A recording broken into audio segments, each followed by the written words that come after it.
And good for one kill. Recoil Master does get Jimmy. It's a 2v3. Make that a 2v2, but both Spawn and Freakill have full HP. Tito is languishing on 10 health. And Spawn is going to come out, but Freakill, he's just going to offer his life on a silver platter. And now it's down to a 1v2. How are Vac Banned losing these? Actually, more important question is, how are Too Easy winning these? It's just such scrappy CS across the board from both teams.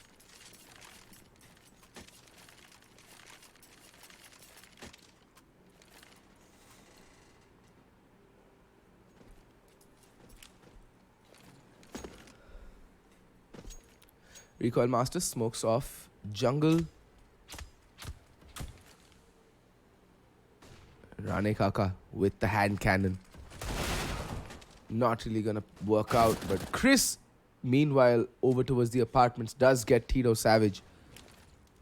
Man advantage has been neutralized, but rotation is still a fair ways to come in. Bomb is yet to go down, and the post-plant setups are also a bit slow. Rexy spots out a player in towards market. Badman, he's gonna get the second for himself for this round. Gets, well, Spawn. Well, that apartment aggression didn't really work out. Badman gets a third. Badman finally gets taken down by Jimmy. It's down to a 2v2, but there's Badman. There's Rexy getting the final 2 kills. And again, Too Easy just giving up frags, giving up their life as if it doesn't mean anything. But I think Vac Banned are running out of ideas, and I honestly think that they should be aggressing during these buy rounds. I haven't seen a single instance of aggression from Vac Banned when they've had the rifles, when they've had the utility to aid in those pushes. And they should really be bringing that out more, their aggression that we've been seeing consistently on their pistol rounds, on their force buys. But on their buy rounds, they're way too passive. They're just more than happy to sit on their butts and allow Too Easy to come in. Jimmy, though, will get that opening pick on a Tito. But now the A hit is going to come in. Free kill has been spotted out. No, he's not. Badman will get the kill, not get the kill. Free kill, he's standing strong, getting kill after kill after kill. Now it's Recoil Master in a 1v4. And it doesn't look like this time we're going to be seeing some magical heroics from Too Easy Gaming. And Vac Banned, after what feels like donkey's years, pick up their second round. And look at the money. Just look at the money situation right now on Too Easy Gaming. Even though they've won 1, 2, 3, 4, 5, 6, 7, 8 rounds in a row, they're pretty broke, all things considered. They should be all sitting flush with around 10K, at least $10,000. But that is not the case, and that is primarily because of the fact that they have just been dying everywhere, all over the map, regardless of the buy that Vac Banned field.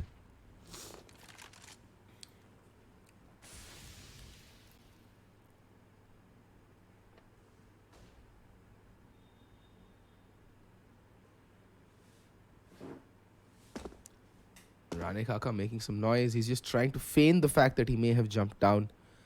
But will Rexy and Pokey buy it? They're marking that angle. And I find finally some signs of aggression coming out from Free Kill Wow towards mid. All he needs is a pop flash to peek this. But Tito is marking that angle.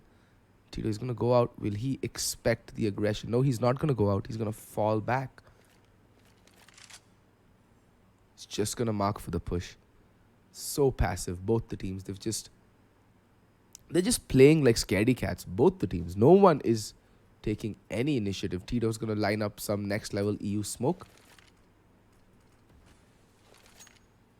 Flash himself out. Free kill, getting completely blinded behind that smoke, but Poe, he is going to get taken down. In the meantime, Chris with the zoom banger, just banging them in one at a time. And Badman, he's going to get 2 quick kills and brings down the man disadvantage. And Chris and Recoil are going to get stuck in a battle of the scopes. But Jimmy, he's going to come from B shot, gets the kill on a Badman. But Badman, he's gone above and beyond this round. He's gotten 2 kills. But Jimmy is going to quickly rotate towards market. Bomb gets planted. Recoil Master, he's going to left stuck staring towards B shot. Will he be expecting Jimmy's rotation? I don't think so. But that's going to be a dead giveaway. Recoil Master, both are going to get blinded. Jimmy will recover a little bit faster than Recoil Master. But Recoil Master, he's going to miss that crucial shot. and Jimmy will be able to clutch out that round for his team. And there we go.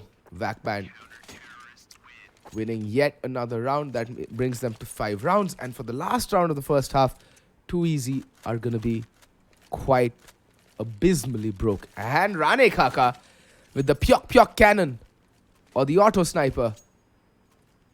3 scoped weapons against what can only be said as a desperate team vying for a desperate buy. 1 AK-47 on the Pokey, 1 Recoil Master with the Galil, and, well, 2 Deagles and 1 Tito Savage with the CZ.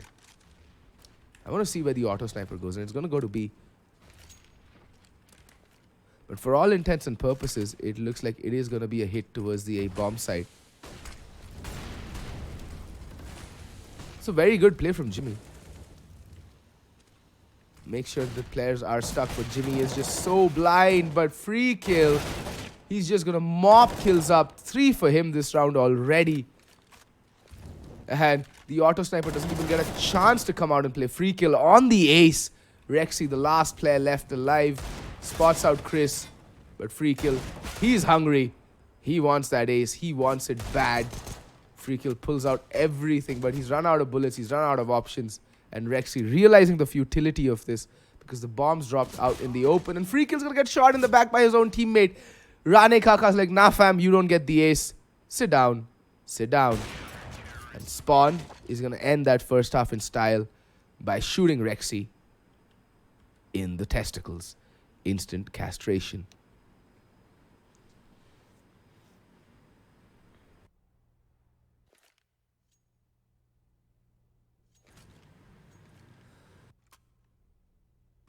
Well, that first half was a curious...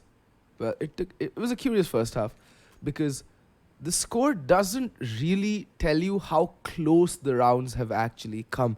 Just, if you take a look at the scoreboard, the rounds that Too Easy have won, 1 surviving. This is the only round where Too Easy had 4 players left alive. Actually, no, the only other round where Too Easy had 4 players left alive. So many rounds have just come down to 1v2s or 1v1s. And here's the funny thing. Most of those rounds were just force buys or just pistol buys from Vac Banned, and Too Easy Gaming just walked into the crossfires that the pistols had set up, and they just got slaughtered. They got slaughtered. On the flip side, Too Easy, I mean, the rounds that they have won have been off the back of some glorious plays from Tito, from Rexy, from Badman, from Recoil. It's not been a team show from Too Easy Gaming. Even though the scoreboard does read a very evened out frag distribution, don't let that fool you. It has not been a sound first half from either team. Let's see what Vac Banned have in store for us on their T side and vice versa for Too Easy.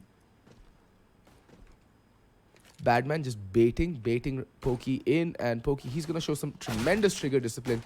But he's going to get 2. Can he get a 3rd? No, he can't, but he's done his job. He's gotten 3 kills. Recoil Master whips around the corner and just slices Jimmy's head clean off his shoulders. And now it's down to Chris and Spawn. Chris is just waiting for backup to arrive on the site. He's just chilling towards Van Pillar. He's waiting for some aggression, but Too Easy. That's not going to happen. Nothing is coming because they're just waiting for the plant. Both teams playing it properly, playing it smart. And Chris, the moment he goes for the plant is when Too Easy will spring out on the attack. They're going to actually allow the plant to go through. And they think it's A. They think it's A. What is even happening right now? Nope. How? Wow. Just wow. There we go. Chris does find 1 kill. Finds the 2nd. Spawn finds the 3rd. And my head's aching at this point. I'm just like, wow. What do heck?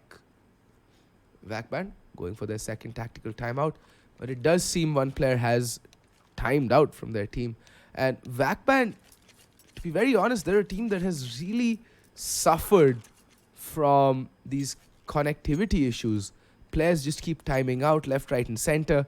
They played their first ever game of the Masters Series this time around, 4v5 on cash. It wasn't the expected outcome. They lost, but they did put up a tremendous fight. And the thing is, you just, at some point, you have to just get better internet, in my opinion. Because you can't compete. You can't compete at the Masters level if, you're always going to be suffering from connectivity issues. It's just the harsh reality of the situation. Anyway, folks, don't go anywhere. Stick around. We're just going to be coming back after a short break, just as soon as the fifth player from Vac Banned joins back into the server. I have to take this short break because I have a horrible cold and I will just go cough my lungs out. See you in a bit, guys.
Alright, ladies and gentlemen, it seems all players are back in the server.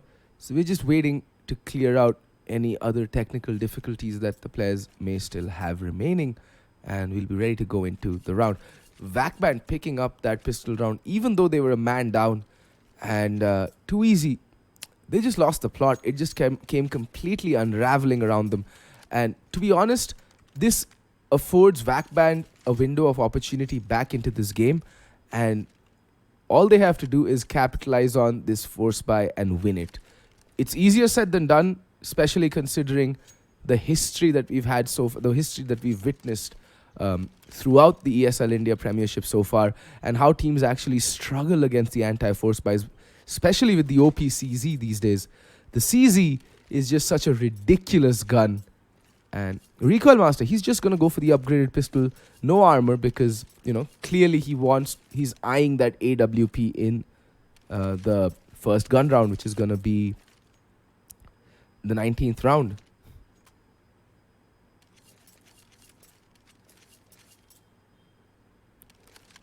But it all comes down to this round. Can Vac Banned just hold down the fort and see this round through?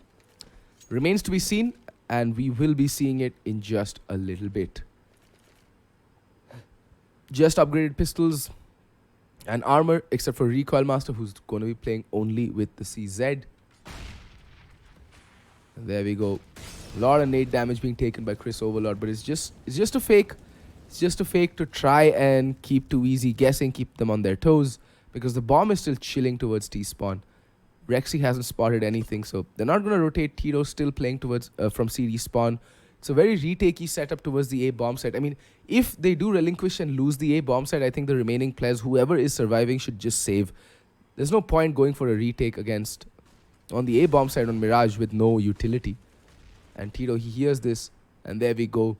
The rotation has happened. It has come in rather swiftly. But players are still to push. That's a horrible CT smoke. Rexy is just going to annihilate Jimmy. Bomb has gone down. It's a 4v5 retake, but there's no utility. And oh, the flank from Pokey just gets... Wow, Rexy. What is he doing? He's just a man on a mission right about now. And look at Tito just pressing W.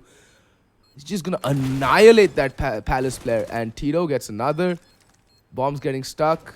The defuse is getting stuck. But Rexy, I don't think he has time.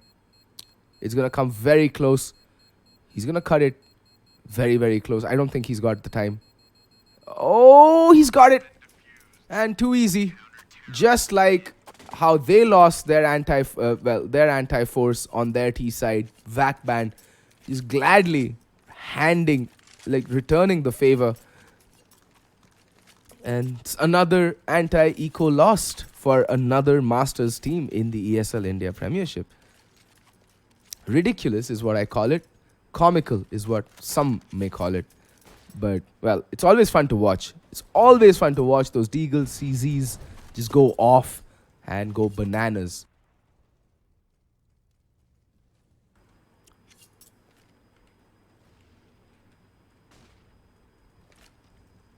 Well, Pokey. He's playing Palace. He's got a Molotov ready. Free kill. He's playing on the edge of it. That's going to, hold them off for the time being. And Vac might have gone for an eco, just free kill, buying up some Kevlar as well. He did have the money. I mean, they did get a bomb plant down. They should be getting $1,900 for the next round. So some of them could be buying into it. Well, it all depends on how many frags they get this round. I think that's what's going to dictate what kind of buy they're going to come in with next round. And Rane Kaka does get spotted. Pokey rattles off a few shots, falls back. And it's a good approach. Spawn is still lurking towards Palace, and I think it is going to be an underpass to a split coming out from Vac Banned. They don't have that much time on the clock. Whichever bomb site they decide right now, they have to kind of hit it. And there we go. The hit does come out. Chris getting completely annihilated there by Recoil Master. 4K for him. The final kill goes Rexy's way, and Recoil Master, he went through that Vac Banned squad like a warm knife through butter. Just easy as pie.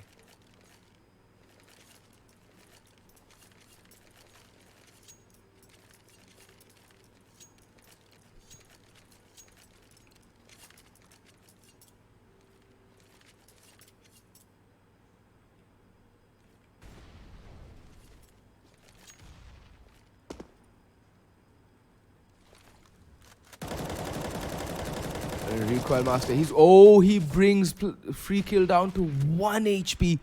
Just getting caught in that spam. It's like a vice grip, that spray from Recoil Master. Once he gets you in it, he's not gonna let up.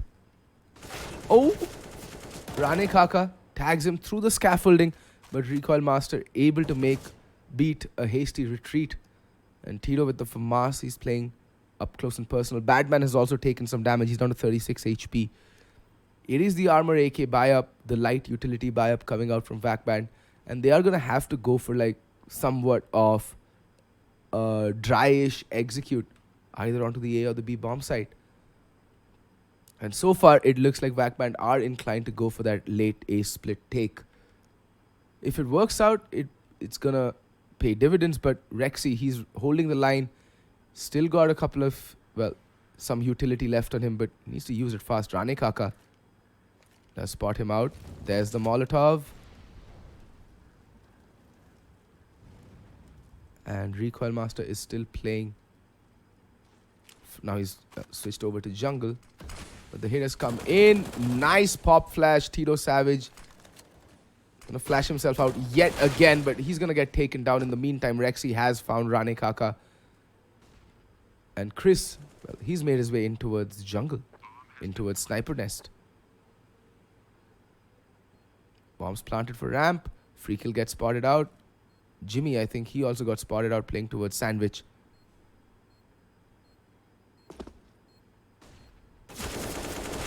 Oh, Pokey just whiffs for days, but it doesn't matter because Rexy and Vac Banned chime in with 2 quick kills. And that's yet another, well, solid round coming out from 2EZ Gaming. 3 players surviving, that's going to shore up their economy. And Vac Banned, they forced into that previous round. They went in with the light utility buy-up, so that means it's going to be just upgraded pistols for them. But don't count them out, ladies and gentlemen. The way that Vac Banned have been playing with just the upgraded pistols, granted that was on their CT side where they showed predominantly their gumption with, well, the OPCZ. Anything's possible. This is Counter-Strike. The game can turn on its head at a moment's notice. And what was that? That was confusing to watch.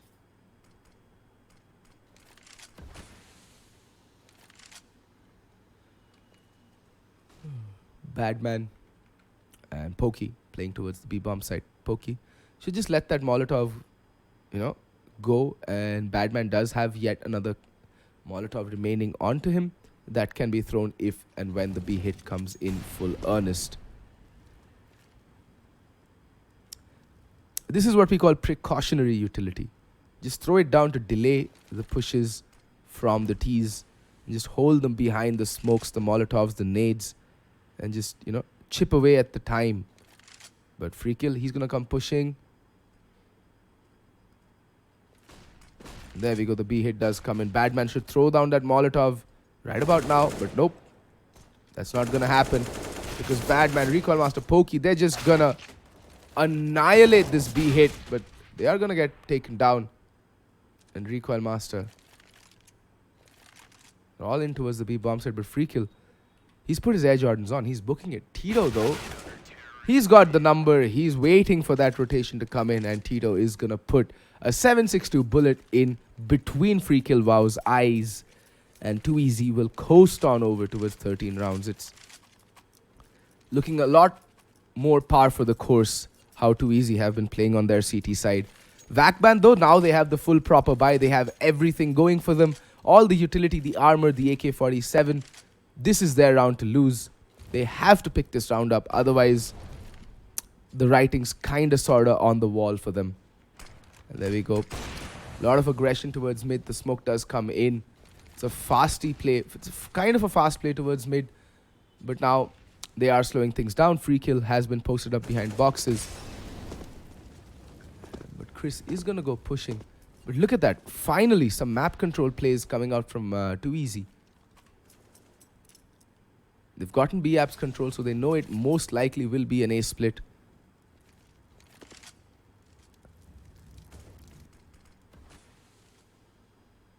Oh, Rexy gets a lot of crucial information there. But Rane Kaka, he's been boosted up. Rane Kaka is in a very good position. He can cut off rotations. He can come in for the backstab. He can do whatever he wants. The world is his oyster, quite literally. And Rexy, though, he's just marking ladder room because they know it's going to be an A hit. But they're not quite sure from where or when. There we go, Rexy. Rane Kaka not timing that very well. And the attack has more or less come crashing down. Free kill is playing towards, well, Tetris, but that pop flash from Tito just brutalized them. Jimmy, the last player left alive, he's just going to go save. There's no point trying to get any more economic damage done either. But there we go. Pokey jumps down unnecessarily, quite unnecessarily. Now Rexy is going to come next up on the chopping block. And, well, just as I say that, Tito activates his spin bot, and he's just messing around. But Rexy, good kill from him. Not allowing Jimmy to even save that rifle. But now, this is desperate times and it calls for desperate measures. The force buy is coming in. I mean, they are on max loss bonus here, Vac Banned. So, if they can get the bomb down from here on out, every round is more or less going to be a buy round. But that's not what you want. You want to put, rounds on the board. You don't want to just, you know, rely on that loss bonus and bomb plant. And considering the fact that they only have a 2-round buffer, they really need to pick up the pace and get something done. And there we go. Chris is going to come out aggressive. Tito is going to come swinging in. And Chris jumping back gets sat down by Tito. Savage. He's like, nah, fam, you ain't running away from me. Sit down, son. Sit down. Again, recoil with the instant reply. Free kill. Was like, what the heck? Or in the words of Sai, chappal. Chappal.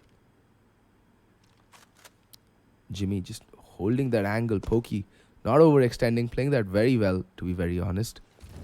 Just let that Molotov go, and Jimmy, he's going to walk back through it instead of commit, because he knows that they have a 2-man disadvantage. They can't really... Oh, the timing! The timing! But Tito looks back just in the nick of time. That was curious. Pokey, he's going to go pushing B-apps. And Jimmy, it's just unfortunate that, Vac Banned, they're just walking into the crosshairs, either with nades pulled out or just the timing not favoring the spawn. Will get the kill spawn in a 1v4. Badman on the flank. Spawn, they know exactly where he is. He's kind of trapped. Will he be allowed to save? I mean, last round Jimmy tried to save it. He wasn't allowed. Well, this time Spawn tries to save it. He won't be allowed. And it's match and map points. In fact, it's 8 match and map points for Too Easy Gaming. And Vac Banned, things are looking extremely dire. They've tried a lot of things on their T side. Map control, fast plays, straight up executes. But unfortunately, nothing has worked for them so far.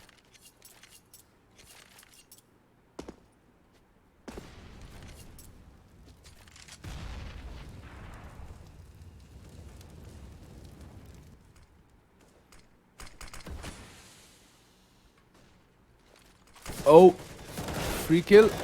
Needs to be careful. Does do some damage onto Rexy. And recoil with the AWP. This time, though, he's not going to get the kill. He's going to get shut down. Tito is very, very low as well. And Badman has also fallen. This looks like, again, it's a decent round for Vac Banned. Although the trades have come in. Even Stevens, okay, I take that back. And Pokey, I take that back as well. It's all down to Mr. Rane Kaka in a 1v3. Can he do this? Looks highly unlikely. But if he pulls it off, it's going to be glorious. Tito's been playing the same position over and over again. And Tito just walks into Palace. What? Maybe he timed out. Maybe he lagged out. Maybe something untoward happened.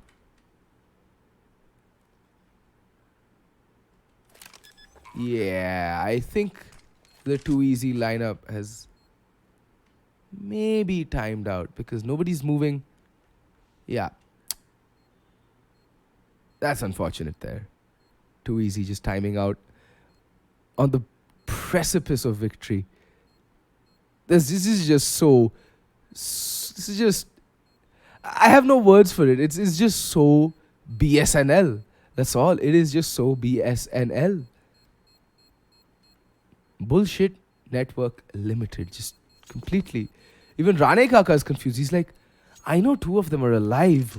What the hell happened? Well, they got timed out, son. That's what happened. This is just... Yeah, the entire team, along with one player from Vac Banned, just poof. They just disapparated from the map. And, well, what do you say? Like, what else do you say? It's just extremely comical. Admin should be pausing the match. Because 2 players have come back in.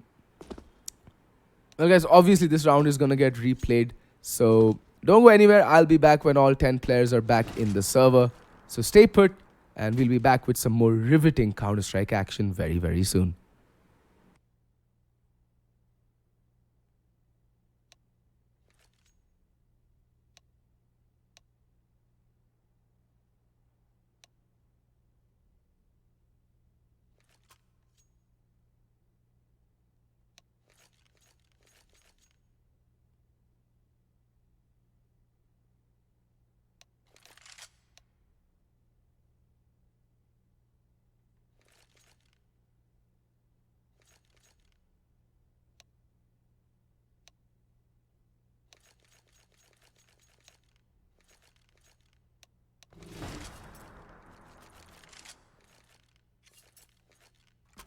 Alright guys, all 10 players are back in the server.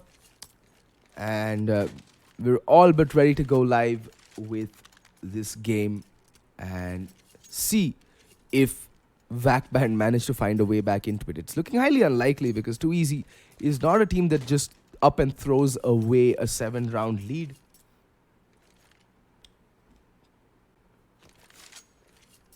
But we have seen stranger things happen. In fact, I think Too Easy were a part of one of the most iconic games of CS ever played in the Masters series last year during the winter season, when Too Easy came back from a 13-2 deficit to Entity. Or Eternal, was it? One of the two big boys, and came back to win that match. Rexy gonna get spotted out. It's gonna get taken down as well. It's a fast play, and it's completely caught Too Easy off guard. Recoil Master hitting that jump button. They should really unbind that jump key. There's a 3v2. Two players playing towards Tetris, and one player has established CD control. He's going to be looking to come back on the flank. But that is only going to matter if the two players on Too Easy survive that long. Free kill. Yeah, they're not peeking. They're allowing for that flank to come in. There we go. Now it's all down to Pokey, and he's going to get taken down by Jimmy, who has flanked all the way around from CD spawn. And that's 9 rounds on the board for Vac Banned. And Too Easy, well, their economy, while it is good, it's not the greatest. Let's see what decision they take. Will they go for the buy, or will they eco this? I think the call would be... Okay, they're going to force this up. It's somewhat of an economy normalization buy. So what they've done is they've made sure that everybody has round about the same amount of money for this round at least. And that Recoil Master does have the op to play with, just to give themselves a fighting chance in this round. But as I say that, Pokey gets annihilated by a nade, down to 24 health in the blink of an eye. He's going to go pushing Palace. He's feeling a bit adventurous. And Chris, he's marking for that push. He's marking the wrong side. Tito catches sight of it, but hasn't been able to do any damage onto Chris. Free kill in the meantime picks up Pokey. And Recoil Master, that's the op, gone as well. The A-bomb side completely bereft of all life forms. And Tito, he's in Palace. But it doesn't matter because Badman, he's going to, hold off on shooting anybody. Trigger discipline and all that, but it's not going to work out for him. Jimmy is going to shoot him in the gut with the op no scope. And now it's all down to Mr. Tito Savage to just chill in the Palace area. Enjoy those fluffy cushions and all the hospitality of the Sultanate, and just enjoy some hookah, some chai, and maybe some pakoras. You never know. Well, Free Kill wants that kill. He was the man to spot him out earlier in the round. And Free Kill is going to be the player to get him as well.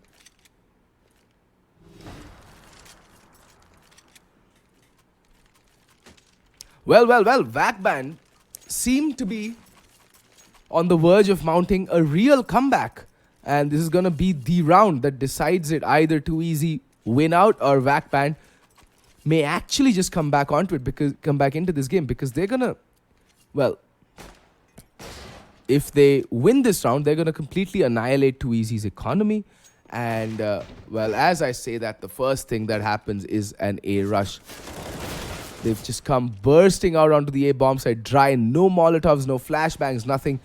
They've saved all their utility for late round, and Badman, he's going to get caught with the knife out, and there is no hope. Recoil Master, Pokey, just save these guns and sons. Just save them.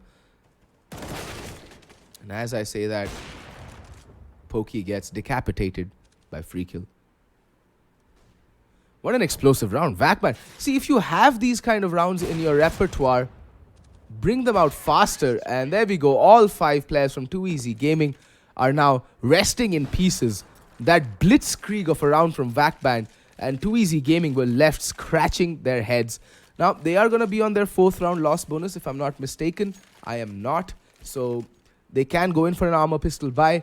We have seen Vac Banned struggle against this in the past, but considering the fact that they just steamrolled their opponent on a full proper buy, and that they've been doing it quite consistently for the past couple of rounds, even against the pistol buys. This should be an easy round for them. Rexy, he's just going to go pushing underpass, and no one's checking it. This can be problematic, to say the least. Recoil Master gets the opening kill. Rexy will get another, and lo and behold, it's a man advantage on a full eco. Well, the A bomb side is ripe for the taking, so Vac Banned, if they can get the bomb down, if they can get good post plants, they can do it, because there's not a single kid on Too Easy. They have to go in for this retake at lightning speed. And Pokey, he does do some damage, but he does get taken down. Badman in the meantime immediately replying, and Jimmy takes some damage as well. That nade's going to come sailing in. Rexy is going to feel the brunt of it. But Recoil Master, that one solitary smoke, and Recoil Master gets free kill. Now it's all down to Mr. Jimmy, and Jimmy is going to get shot in the face as he exits the smoke. And not like this, guys, not on an eco, but it is what it is, and that's just how the cookie crumbles. Too Easy Gaming picking the game up in the most unlikeliest of manners, and well, that 16-11, it ends in Too Easy's favor.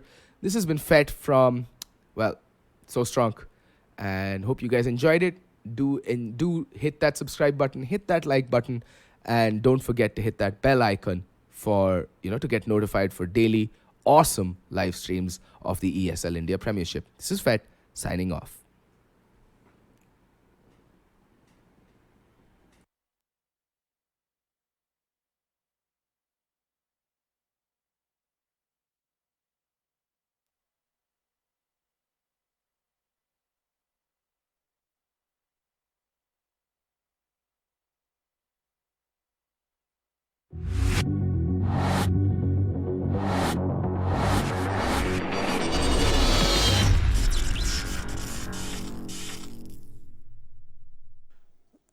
Ooh, applying cold water to burnt area, and the pun intended for our PCR also. Definitely nobody starts from like host cam. Yeah, That's a first. Moving on. That was totally an intense game. yeah. Too Easy had it coming for a long time. Vac Band did everything in their might to do what they could. And seeing Vac Band now in this game also gives me so much of confidence. Like, these guys were down in single digits to bring it up to 11 in the last lease of the game. They could have definitely taken this to overtime had they not been outplayed at the end by Too Easy. Definitely. Now, I like the fact that, like, Vac Band is now encashing mistakes. They see, again, it's like finding loopholes. Yeah. It's like finding loopholes. That's also a way to play the game. But they So should have done this a little more earlier in the yeah, tournament. I mean, they could have, like, gone up in the rankings. Now I'm feeling bad for Vac Band. This kind of a gameplay could be, forget it. 16-11, the final scoreline, ladies and gentlemen, was the scoreline in this game of Too Easy versus Vac Band, where Too Easy emerged victorious. We'll take a quick break. On the other side, Dota 2.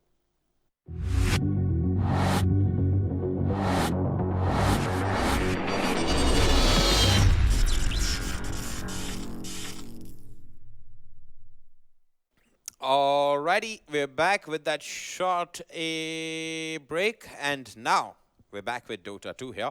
A pretty interesting game, Angie, isn't it? Yes, it's ROG Titans because Akatsuki, Nepal versus India. And I mean, we know that ROG Titans have been undefeated, but Akatsuki, they have been a brilliant team in the ESL India Premiership. If we talk about 2017 itself, this team has had a phenomenal run. They came in from the Challenger League, got an invite for 2018 into the Masters League. That's how good this team is. And I think the only reason this team has actually had a fall in performance is because of the huge switches in their roster.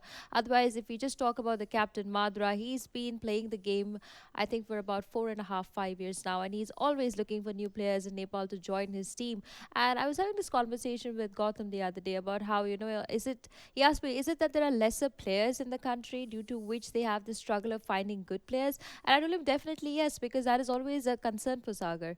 And he always says that. It's not about finding players, it's about having us all sync together, and you hardly have much of choice. Finding So the harmony. exactly, finding the harmony. But if he can do it in a country like Nepal, I am actually like, I commend this captain, and I'm like, you have always tried once, tried again to find the perfect roster. And I think by the end of the Masters League, he has proved it again that Akatsuki are no lesser than any other team. They had a few ups and downs, but they still stand very, very strong. And I think at a very comfortable spot for themselves. Yeah, so let's quickly take a look at Team Akatsuki.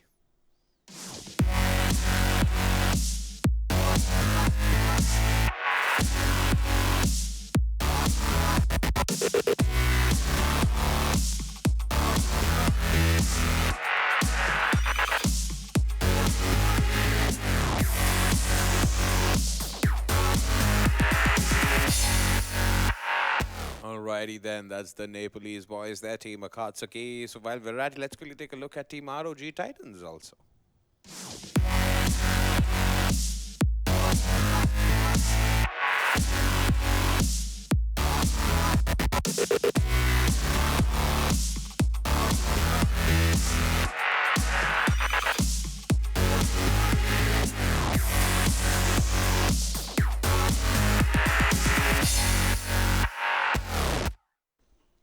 All right, so that's ROG Titans. I was going to say Yes. ROG Titans, but no, I stopped. I stopped at that flamboyance. Yeah. Before Fantastic name. They are the Republic of Gamers. I mean, I don't know, that's a man. beautiful tag Republic there. of Gamers Titans. Titans. That looks a lot of place, Yeah, so yeah. yeah, man. That's a long, long name in like short and but short, sweet. ROG Titans Yeah. is short, sweet.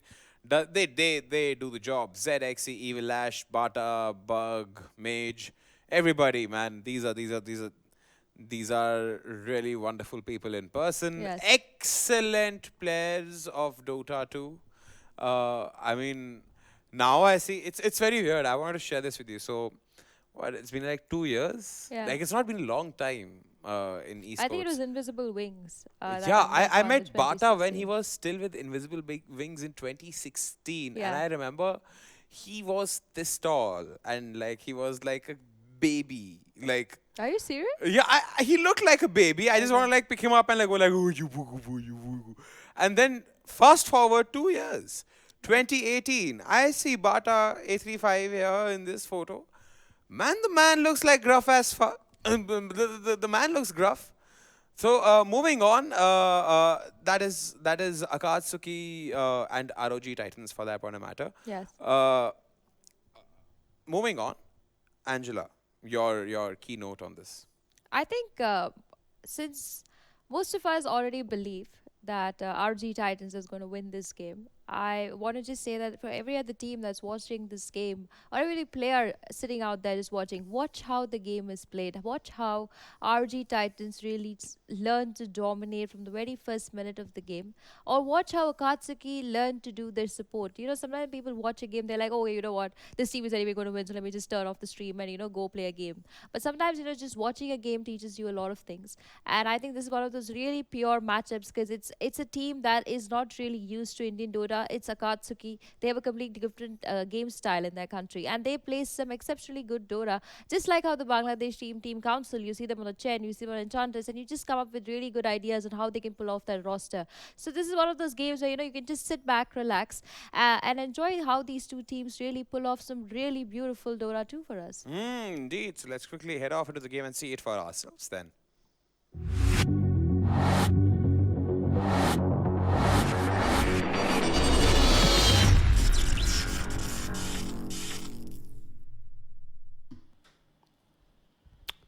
Hello, folks, and welcome back to the ESL India Premiership. My name is Vivek. With me is Floki, and we got the ROG Titans facing off versus Team Akatsuki. ROG Titans so far unbeaten, and so far the only team to take a game of Signify. This should be a Yep. cakewalk for them. Indeed. Akatsuki haven't been looking the best in this Premiership so far. They've struggled quite a bit. I think they picked up a few wins here and there, but nothing too significant and nothing that they will really be too happy or pleased with themselves with. Yeah. RG Titans, they picked up the Leshrac and the Sand King. I want to say this is an Evil Ash Leshrac and then A35 Sand King. It'll probably be Yep. heading towards that offlane. Akatsuki, they've got the Clockwork and the line. The possibility for a Shadow Fiend is there in case they want to boost them up and give him all those souls, courtesy the Clockwork's cogs. But yeah, I haven't seen Akatsuki run a Shadow Fiend, really. Yeah, they also seem to be playing with two stand-ins this time around. They have Characterless and 69. Mm-hmm. Not too sure who these people are, but either way, like you mentioned, the Shadow Fiend definitely is a viable pickup. You know what I'd like to see teams do against ROG Titans is to not pan out the Nyx Assassin, really. I think a lot of teams just shoot themselves in the foot when they pan out this Nyx Assassin in the first phase. I mean, sure, ROG can pick it up, but well, they like to they prefer the Leshrac, and if they do get their hands on Nyx, you can get your hands on something like the Bounty Hunter or maybe something like, say, the Tusk or the Lesh yourself. Banning all these good position 4 heroes means that you're gonna have a hard time in the early game. And Leshrac is one of those heroes that if you don't have a position 4 that can run at him, Leshrac is gonna have a free game. So you need these heroes that can close the distance. Clockwork is a great example, but Nyx Assassin is somewhat better because in the laning phase he has a stun. A mana burn helps really well against the Leshrac. Mm-hmm. I just want to point out a couple of things about that Nyx ban, which is so strongly against. Firstly, Akatsuki love to pick up the Tinker. Second, they've gone ahead and picked up the Batrider. So they got the Pat and the Clockwork, two of the better heroes versus the Tinker, and they banned out the Nyx. Okay. So I think they're just securing their Tinker pickup with these bans, and Does she like to pick up the Tinker too? So I True. I mean, they can just snatch it right off the hands of Akatsuki. exactly. But the good news is that Akatsuki have ways of dealing with the Tinker. Question is, are they gonna be able to shut down the Tinker in the early game? Because that's where it really matters. It doesn't matter if you have those mid-game answers, because if that Tinker gets going, his team is gonna play around him. And even though you may get those hook shots or you may get those lassos, the instant counter initiation from the Sand King, from the Lesh is going to be there. So you're really relying on the Lion and Batrider to burst him down in these team fights. But they will instead pick up the Skyrath Mage, which is not too bad, in fact, against a Tinker. You can drop things like the Mystic Flare and from a long distance. You also have Arcane Bolts, which are not disjointable by any means. So this means despite the Tinker blinking here and there, he's still going to take that 200, 250 damage to the face on top of getting his blink cancelled. I'm starting to think this is a core Leshrac 10 seconds remaining. coming out from ROG Titans. Because I have seen Zetispark play the 5 Skyrath seconds Mage on the remaining. 5 position. In which case RG Titans are possibly looking at an offlaner here. For A35, they might consider something like the Pangolier. I mean, these are just my guesses as of now. RG Titans could switch things up. So, like you pointed out, the Leshrac could be a core. I just want to point out one thing, that Clockwork closing the distance against Leshrac is a big possibility in this game. And it's going to force Leshrac to itemize differently. So that's one drawback they're going to have to face. There's also the Batrider, who, if he catches a Leshrac, that Leshrac is going down 100% in these team fights. You have the Finger of Death follow-up, you have the Faceless Void Chronosphere. So even if you have something like a counter-initiation from the Sand King, your Faceless Void can jump in and counter-initiate the counter-initiation. Right. So it's basically initiation on initiation on of these initiation. three heroes, who do you think is the core? Uh, I mean, one of them is. Yeah, so I think Akatsuki are running the Batrider. No, for RG Titans. Yeah, so I think it's A35 by sure. Like, surely it has to be the A35 Sand King. Okay. Unless they want to get a good matchup against the Batrider and pick themselves up something like a Chuck or a PL, which is not too bad. And really good against the Void too, because Void has a big problem. If he catches illusions inside his Chronosphere, he's not going to be able to take them down really fast. So you're really, really relying on the Lion. This is possibly a game where the Lion can go for the the +2 mana drain multi-target talent. So what mana drain does is that it kills illusions instantly. So if he's caught in the Chronosphere, say, you just use mana drain once, and if all the illusions die, well, those are few illusions less PL is working with. And also it helps reveal who the real PL is in team fights. Right. Which, if you don't figure out in the first 5 seconds of a team fight, you're going to lose a core or two. For sure, because PL with the new Phantom Rush and the Diffusal Blade just deals so much damage. Radiant team ban. I want to see RG Titans actually ban out the Pugna. Radiant team pick. Okay, so they banned out the Tinker, which is understandable because Akatsuki were like foreshadowing that Tinker pick up with their bans and their picks. But it's also possible that Akatsuki pick up the Tinker. Pick up the Pugna, just because Pugna is so good versus both Skyrath Mage and Lashrak. All those spells use a lot of mana. Yep. He's like a core that doesn't need a lot. 10 I mean, seconds he needs levels and maybe like an upgrade to his boots and a 5 couple of seconds survivability remaining. items that he can get active early on. Does a lot of damage with levels. But yeah, RG Titans, they're not considering the possibility of a Pugna. I don't think Akatsuki are considering it either. We'll Yeah. probably just see something conventional like an OD coming out, or an OD or an SF. Yeah, the Sheriff. A TA wouldn't be too bad this game, actually. what? A TA. I With the BKB. I think they're going to go Invoker. Oh, Death Prophet. Never mind. All of us, all our guesses were off the mark. We take 10 shots in the dark and all of them miss. Now select Oh, And okay. Akatsuki respond to the Kunkka. The Kunkka against the PL, it's nice, but it's not the best.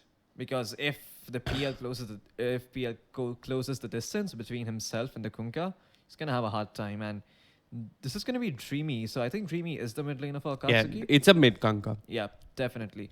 So the Tidebringer build, it should help out a fair bit early on against ZXC. It's all going to come down to how well they can shut down ZXC in the top lane. One of the heroes that comes to mind when you're playing against ROG Titans, even apart from the Nyx Assassin, I mean, if you just want to ban the Nyx Assassin, you can pick up heroes like the Bane. I think Bane is a really strong first pick hero, and it forces teams to play a certain way and pick certain heroes so that they don't play into the Bane. Because if you make a lineup where your damage sources are only in one core, then that Bane is going to be so powerful because you just get one Fiend's Grip off before the fight starts and suddenly you lose your core, he has no buyback, and that's 2 sets of racks lost. It is the offlane sanity. Both the Lashrak as well as the Skyrath Mage are the support. So you called it, right? A lot of silences coming out from the side of RG Titans. You got a Death Prophet, you got a Skyrath Mage. So there's a fair amount prepare of for battle. silences coming out from the side of RG Titans. Yep. The 2 silencers, multiple disables, the Sand King disable, the Lesh disable, Atos too if you counted. If it is going to be built by Zetisbug at one point, which I think this game wouldn't be a bad pickup considering you're against a Void. It stops him from using Time Walk. And just adding a few seconds to and delaying the Time Walk can actually make sure you find the kill Yeah. onto Faceless Void. I also think that if excuse me, if these were both evenly skilled teams, I want to say that Akatsuki haven't really lost the draft. Yeah, they definitely have not lost the draft. They certainly have their merits, but I think it's going to come down to which team can outplay the other one 30 seconds to and which battle. team is able to shut down the enemy carry, really. Because if Faceless Void gets shut down, this is such a rough game for him. And I think it is essential that they send this tri-lane top with the Clockwork as well as the Lion, so that this Faceless Void has a good start and can provide and help to his teammates in the first 20 minutes of the game with those Chronospheres. If you get those good Chronospheres in the first 20 minutes of the game, the rest 10-15 minutes are going to be smoothly. Well, looks like they The want to try and battle contest the bounty, and they begins. are going to be successful in doing so, but at the same time, ROG make them move bottom and find 2 bounty runes over there. Yeah. Wait, have they actually No, gonna fight wait. 3 bounty runes? A35 picked up the top bounty rune, and yeah, Oh, A35, you ZXC cheeky is picking bugger. up the other one. Yeah. That was a good play by A35. Just seeing that there are 3 enemy heroes on his bounty rune, so he just goes to the enemy bounty rune and picks it up. Seen it happen a lot in my pubs, and honestly, it's the most frustrating experience as a support or any position player, really. Just to see your bounty rune get taken away by a sneaky offlaner. Where do you think Zetisbug should be in this game? I think he's probably going to help out the PL as much as possible till PL gets a couple of early starting items, gets a couple of stick charges, has points in Doppelganger, and then the PL is going to be okay. Then the PL is going to be the one applying pressure onto the Batrider. Zetisbug can't really... I mean, now he's Now he's got to be passive in the lane for a bit. He's getting the D ward though. Yeah, a good D ward there by Zaruzwaga. It was a rather lazily placed ward by the Batrider there. So I've been talking to one of the better supports and one of the other IGLs in this country that hasn't found much play in this edition of the ESL India Premiership. He is in the Challenger League, Deliverance. For those of you that know him, he's leading the team that's been organized and managed by the LXG chain of cafes. And he said, I mean, as a 5, you want to help your safe laner, make sure you don't draft a safe laner that can't catch up. Just help him out in the early levels, help him get his core item, so to say, and then he's going to be able to zone out the enemy offlane all by himself. Top lane, A35 is going to be in some trouble here. Early aggression and early tri-lane seems to be paying off up until he gets that Burrow strike off, so now there's no catch. I think this is second time I've casted an A35 game, and he loves this particular set of starting items. The Tango, 3 mangoes, a stout shield, and a quelling blade. You essentially like cover all your needs and requirements with this build, right? You get the extra HP regen, you get the burst mana from the mango, which is what you really need as a Sand King. That 125 mana can help you get a Battle Strike off when you need it the most. Also, the fact that he's against the Clockwork is going to help him out a lot. Batrider, he should be okay, but looks like Zeresbuk, nah, he's not going to dive this. Or Doesn't have vision really. Maybe. Yeah, he's running away. He's running He's into moved the trees. into the trees. But he was only level 1, and actually Zeresbuk could have chased, but at least he gets the salve cancelled, so that's a big win. Now this Batrider is going to have to play a lot more defensively and wait for the creeps to come under his tower before he can get any XP. Or he could be stacking, but okay. Yeah, he could be stacking, but then again, you're against a Skyrat mage, and I think he's going to figure out that you're stacking and contest you. Probably. I mean, that's what good support players do in this patch. They just come and eat the offlaner's head wherever he's being. Be it the jungle, be it the lane itself. And that's why it's so valuable to have these position 4 heroes like Leshrak who can secure the offlane for you to some extent. Make sure that your offlaner is able to get something out of his lane. And this is also one of the reasons why the Radiant offlane is better. This little pull you see right here that the offlaner can do, it makes sure that the creep equilibrium can tilt in his favor. You can do it on the dire offlane as well. Yeah, but on the Radiant offlane, it's a lot easier. The timing is a lot more... the timing is quite big. Life is falling pretty low, and he is going to drop to A35. So that's the first blood going to the Sand King. Not the start we're going to give A35. In fact, he gets a 2-man Battle Strike off with a follow-up stun from Eagle. There's going to be a double kill. It might be a triple kill for A35. Holy crap. Excellent. I mean, I was just going to make a note that 2 supports are failing to control creep equilibrium versus 1 Leshrak and Sand King. And then 3 heroes, 2 supports and 1 core go and die to a Leshrak and a Sand King. Yeah, I think having part of the pull disrupted at this part near the small camp and letting the hard camp be pulled as well. I think both the Lion and the Clockwork are going to be a bit disappointed with how they handle that tri lane. They aren't helping the Batrider and they're not controlling the safe lane really well. Yeah, I mean, this Batrider is probably looking at top lane and feeling that this is going to be a super rough game for him. Because the supports are going to have to be top now because they've died once, they can't die again. Dreamy though, is dropping fairly low. Does he have any stick charges? I'm not sure if he does. No, he he does not. doesn't. He popped them. And he's going to end up falling to Archmage. So, 2 things are going to happen across the side lanes. 1, PL is going to get big enough to bully out the Batrider all by himself. But now with the help of Zeresbuk, he might just actually kill the Batrider. And looks like that is going to be the case. And Point ZXC with the Phantom Rush will secure the last hit. Yep. So, the side lanes are going to change drastically. The PL is going to be self-sufficient and Madara, he's going to need help every couple of minutes from these supports. It means that the Clockwork and the Lion can't really move out of the lane without letting Madara die like this. Madara is just going to fall. He sets up one of the towers, so he is going to pay for this, but A35 is more than happy if he can get the Faceless Void kill and die on the tower. He'll take that trade every day. Okay. As long as he doesn't have a big streak. He did. He did. But it went to the support, so that's okay. And it got split up, so that's a lot less gold. But yeah, the side lanes are going to be a problem for Akatsuki. Madara is going to continuously need help. The Batrider is going to need help. And I'm going to pin this on the support duo coming up from Akatsuki. They didn't win the safe lane. They're not winning the off lane. And they're not helping anyone recover. They're not setting up stacks for the Kunkka. They're not setting up stacks for anyone else. And look at this, Madara. Speaking of stacks, I mean, they stacked the stuns. And like you mentioned, This is indeed a hard lane for the Faceless Void, mostly because he's against a Leshrac and a Sand King. You're against two stuns. So if the first one gets time walk, the second one won't. You're always gonna have either the Burrow Strike or the Split Earth to watch out for. And as a Faceless Void, you never want to be in that position. Dreamy though, it's just gonna get run over by Zeresbug in Death Prophet here. The Choo Choo train comes to the mid lane and just rolls all over him, cuts him up to pieces. Although the Disco Pony is going to be having some trouble in top lane as he jukes to the back, in fact. He gets a stun off onto the Faceless Void, and ACV with the Battle Strike finds the kill. Evil Ash still surviving, salving up. They might even find Caractolus here, who is not doing too well. He does have range drops to keep him alive, and looks like the Cogs pushback might be enough. While I'm talking about all this, Lion is going to end up dropping elsewhere in the mid lane, while Kunkka is being forced back. Auto strike forward by A35, and I think this is going to be another kill going their way. Madara still only level 3 on the Void, so he can't punish with the Chronosphere. Man, this is looking like such a bad game for the Faceless Void. And like I talked about earlier, this is where you really hope to have supports like the Bane, because the Bane early on, he can help you secure a lane against a dual lane any given day of the week, because he has one spell, Nightmare, to make sure that the enemy hero can't move. And he has Enfeeble as well. If he can just drop the Enfeeble onto any aggressor and mitigate a lot of the damage output, and will almost every single time force them to back off. Batrider's TP gets cancelled, and that's actually huge because the creep wave was under his tower, and now he's gonna have to walk back to his lane and he won't get any XP.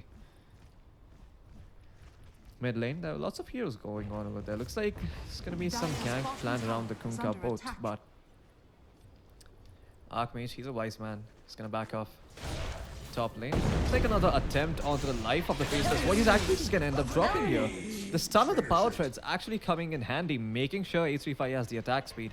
Look at these supports. I mean, really not helping any lane. August TP's in. A35 3 points to the Battle Strike, Lightning Storm as well. August will fall. I mean, he's a squishy lion. What can he do? He's getting run at, and in the bottom lane, the Batrider is getting run at too. I mean, both of these supports just having a rough time all over the map. 9k net worth advantage, 8 minutes in. That's more than 1k gold per minute. Holy crap. Oh boy. This is not a game that Akatsuki want to play from behind by any means, because they need to have at least farm on one of their cores. They don't have farm on any of their cores. Just look at the net worth charts. Look at the EXP. Oh boy. The Void is in 6. The Void. That's okay. He was in a tri lane.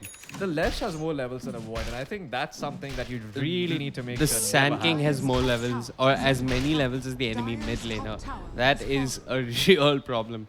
Oh yeah, and he is the highest net worth on the board, so this is going to be a tanky and hard to bring down Sand King. And you can see AC5 is actually starting to prefer that Vanguard and Power Treads build. We saw him going for this build a while Yesterday's back as well. versus Buriza. Yep, indeed. And I think that's also going to be a big problem for the side of Akatsuki, because if you look at the damage, most of it is physical, apart from, say, Kunkka and Lion.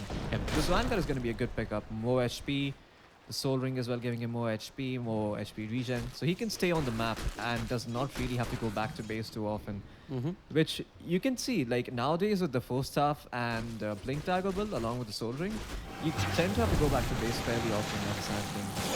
Archmage though, same with the Exorcism. He's trying to be a little aggressive on the Dreamy, but Lion is going to make sure that does not happen.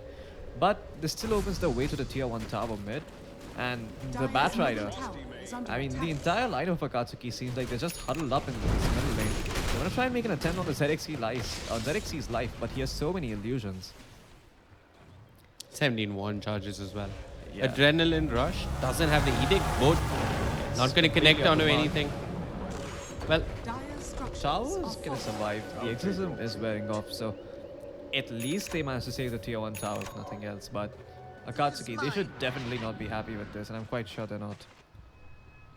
Dreamy. 10 minutes in, 12,000 net worth in favor of RG Titans. I don't even know that's possible. I mean, I've tried minus gold 999, but even that doesn't work as well as ROG and their laning. Yeah. The Leshrac is more farmed than the Kunkka at this point. Like, Zeresbug is more farmed than the offlaner.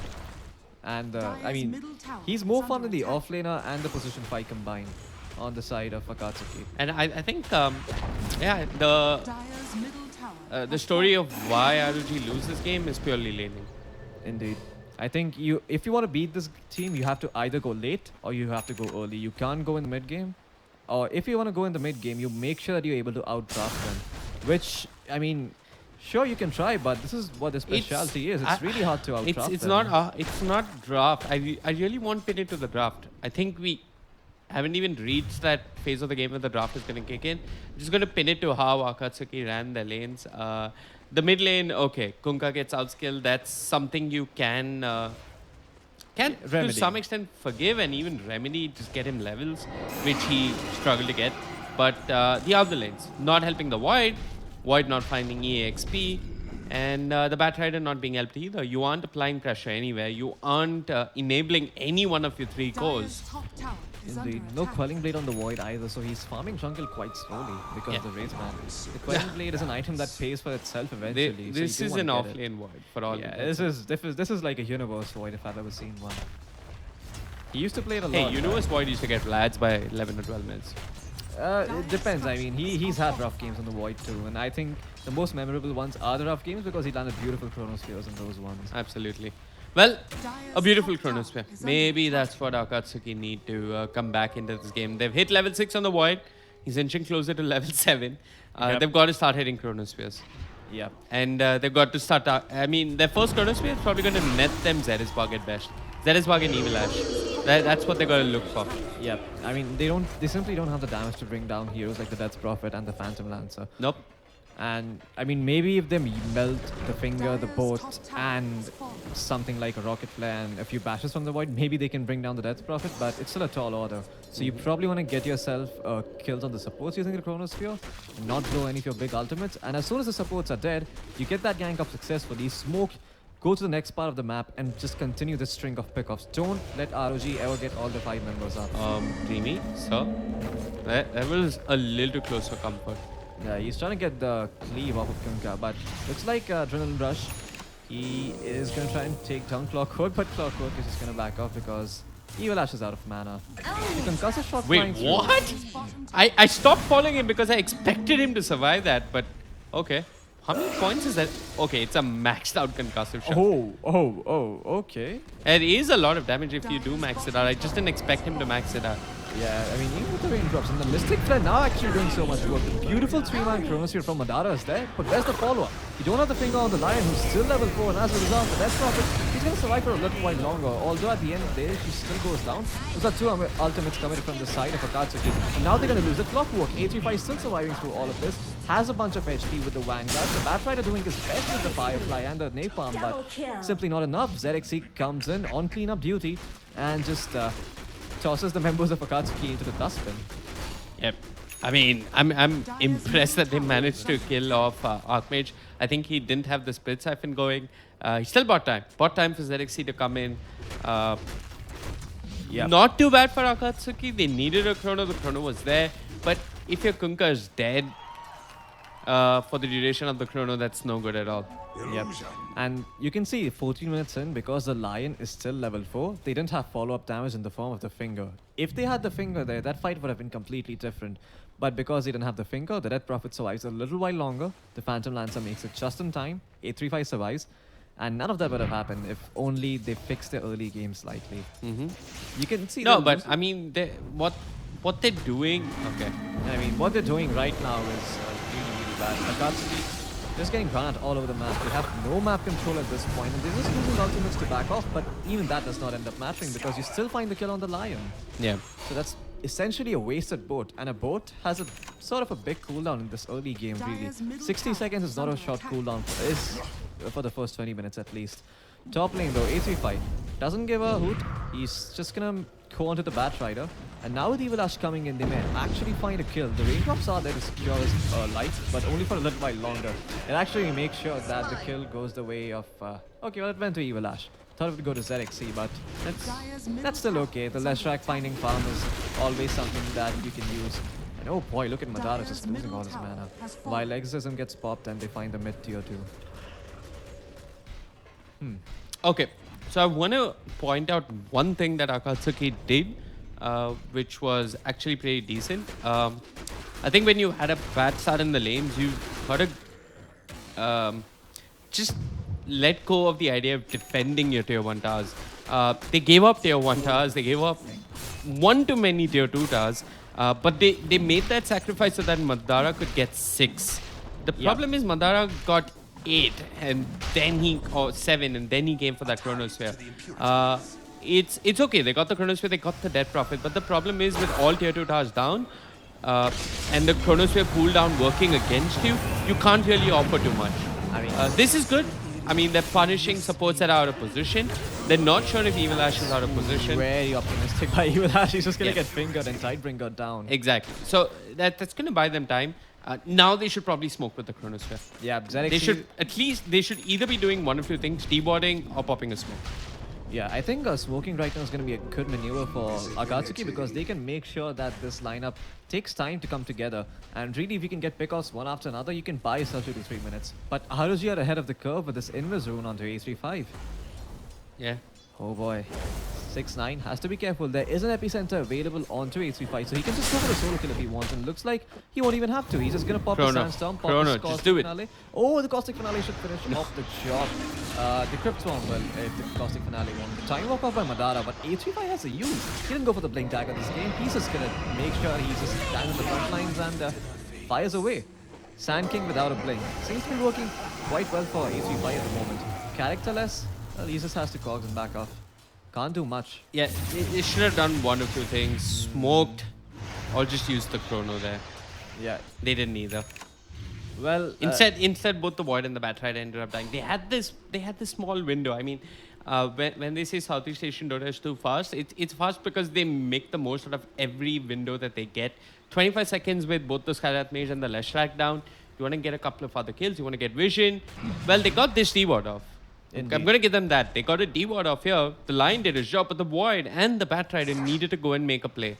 The Batrider is looking for his Blink Dagger. He's sitting at 392 gold, Floki. I mean, I think he's better off just getting the drums or heck, even the Tranquil Boots. yeah, I think the drums this game wouldn't be too bad. The extra stats and the added chasing potential, it's going to be really good for the targets and not even... I'll tell you why we both think about the drums. It's not that Blink is a bad item, but when you're so far behind, you need an item that's easy to build into that's going to ensure that you have impact at the next fight. Yeah.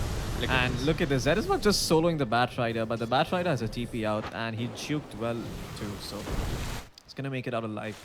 That's the problem with the Mystic Flare. Its AoE is rather small, so it is easy to dodge to some extent, especially if you don't have a lot of points in the concussive shot. Which Zerisbug does, but still difficult to find the kill. Dire's top tower is You have to make sure that the Mystic Flare lands right on the center of the hero so he can't move out of it until it ends.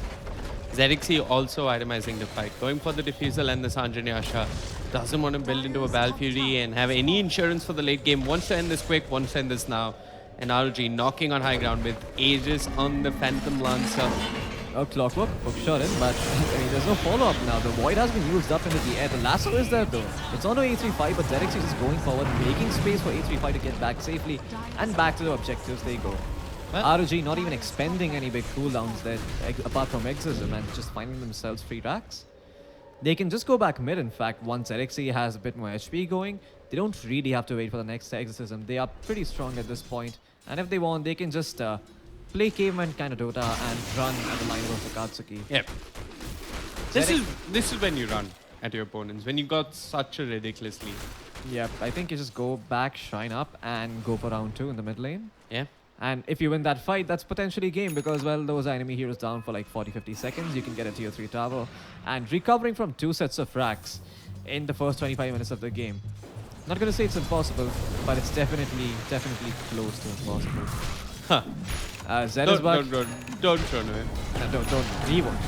The board will get thrown out though, but characterless still finding the kill. Now we want to smoke. Again, please, go find a pick off. 25 seconds, you don't have time. I think he'd make a great coach. He knows just the perfect times for the smokes and everything. 69 though, he's gonna be in so much trouble. Evil Ash, more levels of the Batrider, just soloing him down, and the Batrider, well, he's as good as a walking creep at the moment. I think it's essential, like now we want to smoke, now we want to not die as well. August is gonna end up dying as well. He's not even gonna try and get the Earth Spike off to delay the inevitable because he knows it is inevitable. And look at this, A35 playing it perfectly, looking for someone on the retreat. Will not find anyone, but down bottom, Archmage just bullying that Madara on that Void. Yeah, and Madara just having a rough time. 20 minutes in, no Mask of Madness, no Shadow Blade, no big item for the Faceless Void. Where does the damage come from? I think that's the biggest problem for the side of Akatsuki is that despite having, I mean, this is ridiculous. This is optimistic, but it might work. Yeah, this might actually work. Look, like they're gonna kill one core. That's what I'm hoping for. Yeah, but they still have the ace, and I think Madara is just gonna stand here forever. Okay, they need the. Oh, the wait, chronosphere has chrono- been popped. It's on the 4 heroes, but where's the follow-up? There's no board at the moment. The Kunkka, he's still miles away from the fight, while Xerxes is cleaning up onto August. August, having so much trouble, is now able to run away from him. Xerxes picks up the kill, and now the Kunkka in trouble. The Faceless Void, well, he didn't mind Evil Ash, but Xerxes is cleaning up everyone on the side of Akatsuki. He managed to pick up the Bat Rider as well. Now he's going on to the Clockwork. That kill will be picked up by Archmage, and this game is looking pretty close to over. Yeah, you pick Kunkka along with the Void. Want to hit the chrono when the Kunkka is nearby. Not sure why Void was in such a hurry. GG, well played. I mean, that's the game. Yeah, that's about it. I mean, A masterclass in laning coming out from ROG. Beautiful stuff coming out from them. Akatsuki, they might not be making it to the land this season, but there's always the next season for them. Yep. This is Vivek, with me was Floki. That's it as far as today's broadcast is concerned. I'm going to throw it over to the analyst panel. Goodbye and good night.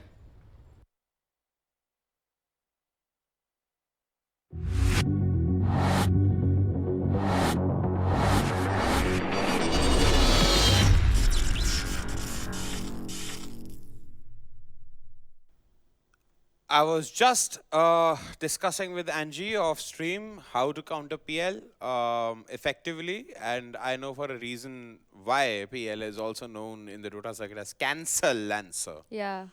Oh my god, okay, so back in college when I started playing Dota and then PL was there, everybody used to like hate the guy who used to pick Phantom Lancer. We called them noobs at back then because like, अरे ये तो easy लाठी charge करके निकालेगा पूरा हाँ. game.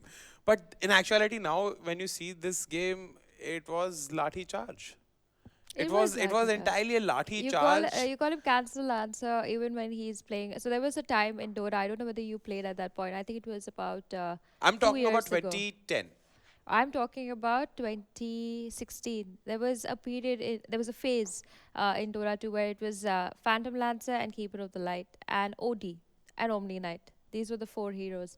And no matter what game you play, no matter what you pick, they are not going to die. And they became like this, those heroes till actually Gavin had to sit down and be like, I'm going to nerf these guys out. of Even the meta. anti-mage for that point of matter. Yeah, Anti-Mage, still, you can counter him to a certain extent. But Now Phantom you can Lancer counter him. is, Earlier, to terrible. like anti-mage was like God farming, you're done. Yeah. Forget the game, save your towers, get it done with.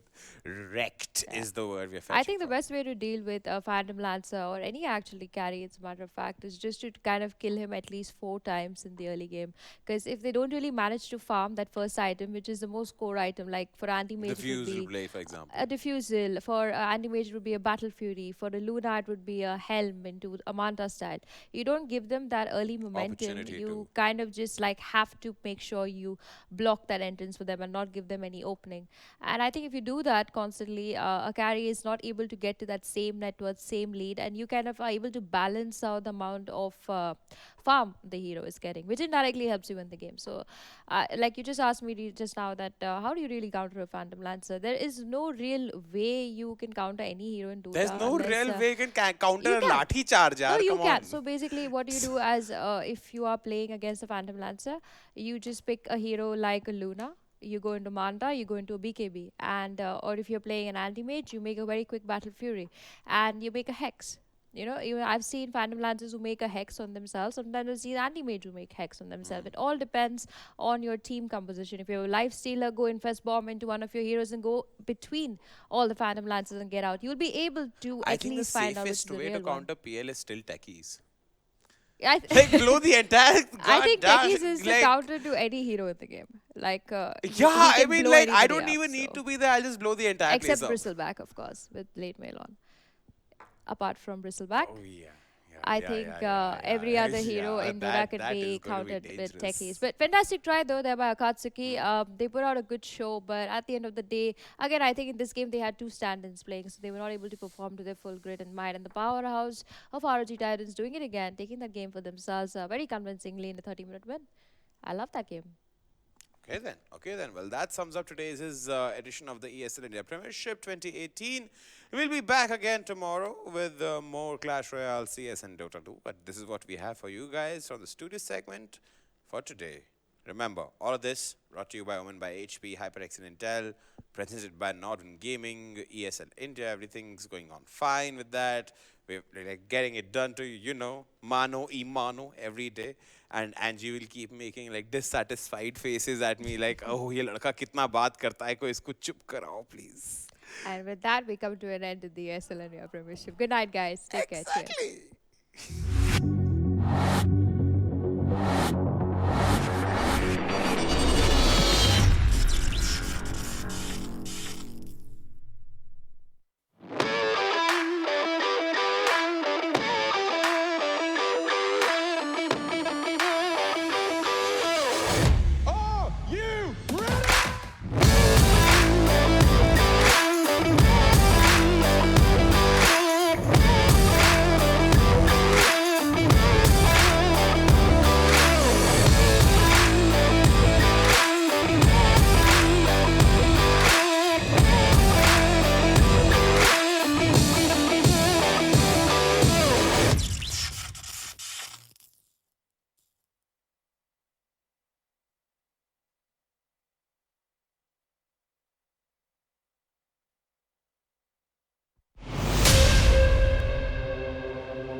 They say gaming is easy.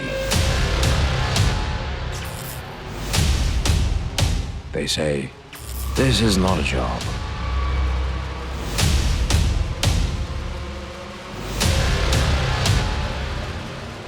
They say it's a waste of time. But we kept at it. Got better.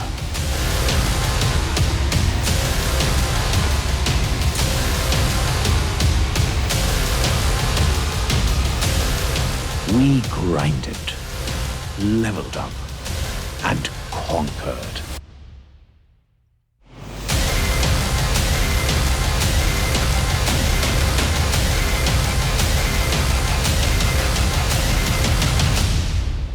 We are gamers. We are the ESL India Premiership, powered by Omen by HP.